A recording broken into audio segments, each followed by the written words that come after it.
Oh, the joys of using the flail mower. Sometimes you run into a snag, and that snag just happens to be wire fencing. Oops.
Oh, the joys of using the flail mower. Sometimes you run into a snag, and that snag just happens to be wire fencing. Oops. Alright, so all of this part here, basically from this tree to about here, give or take, and then from there to roughly pretty close to where the stump is here, to where kind of Dad's at. So this area took Dad and I 3 days clearing by hand, and then we got the tractor fixed because I had a flat tire, and then we were able to clear basically all the rest, which I mean, we got a lot of this cleared over here too by hand until we got to about here.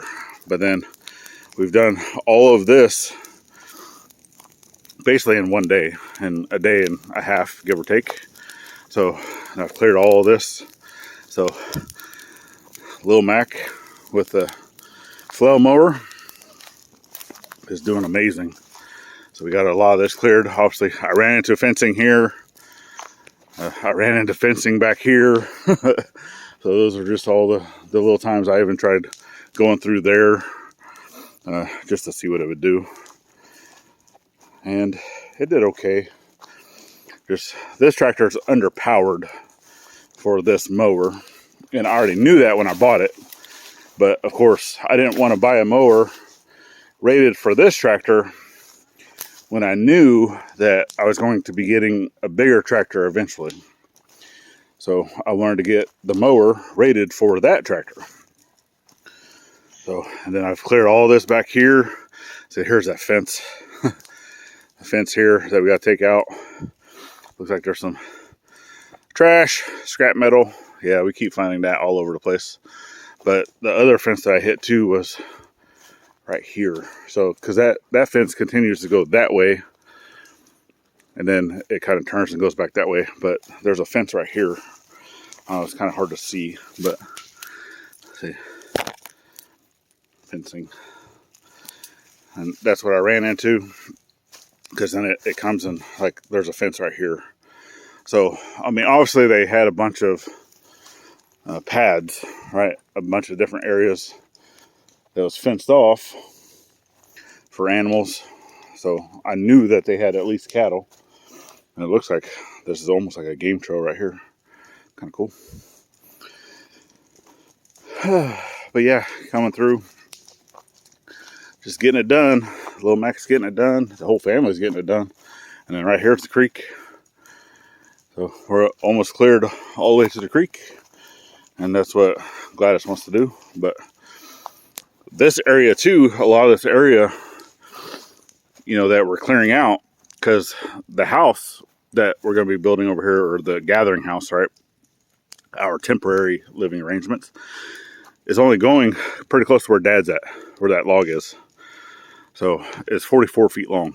So basically from that other clearing, from that first tree that I showed you, that pine, coming this way, 44 feet long, and then it's 29 feet 4 inches that way. That's including a porch. So the building itself is only 20 feet, give or take, wide, and then 44 feet long. So we plan on putting the septic. So the septic, we're going to run the lines basically from right here. We're going to run it down this way, because there's already a sign of septic activity right here. So I don't know if it's going off that way, but what we're going to do is run the new lines coming this way until it gets to pretty much in here, and then we'll do our laterals. More going that way, because that way is where the woodworking shop, blacksmith shop, and the saw, right, because eventually I'm going to do a sawmill. That's all coming over in this area here. So yeah, but this is actually the first time I've had feet, you know, on this portion of the property. We've never really walked in here, because that's the clearing right here that we've done other burning, right? But then you get the creek.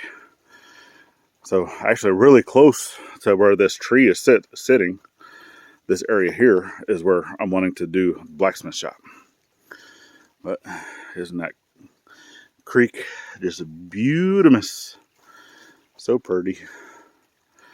But we need to get through the creek too and just kind of clear out some debris and stuff like this. The stuff that blocks water flow, you know, because that's all the things that, you know, adds to flooding and stuff like that when we get heavy rains. So we'll get it cleared out eventually. Then we got stuff like this, you know, trees that have snapped during storms. But all this is going to get cleared out.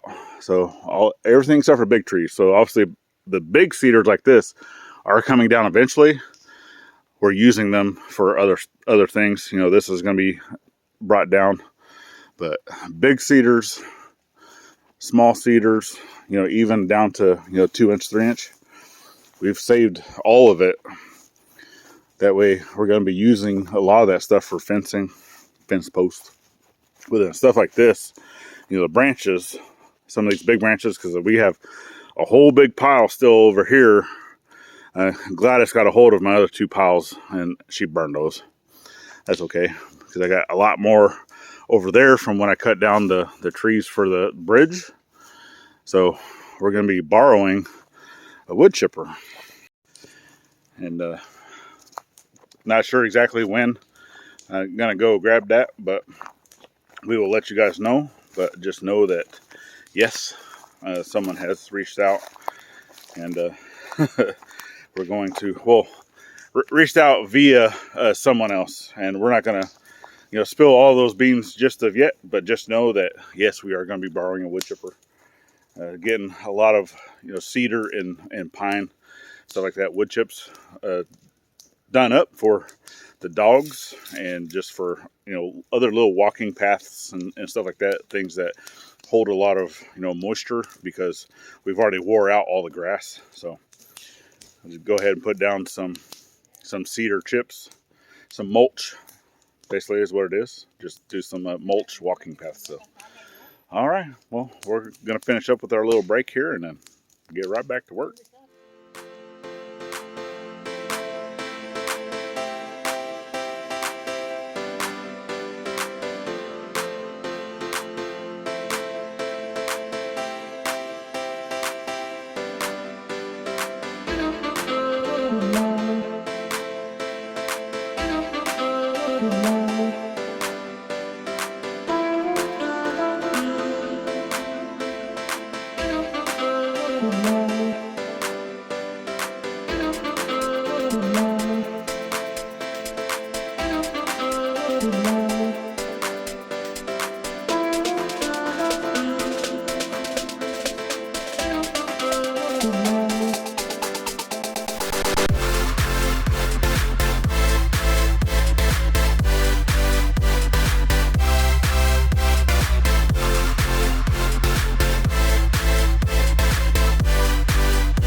Sun's going down on another day.